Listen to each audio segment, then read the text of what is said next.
मित्रांनो जेवण करायला या. आज बाहेर नवीनच आयटम बनवलाय. नवीन काय जुनाच आहे तो म्हणजे साबुदाणा साबुदाणा वडे आणि कोथिंबीर है ना का.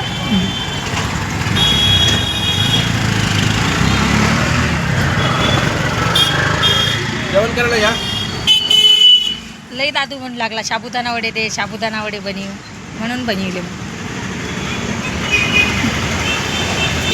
कसे झाले? एक नंबर.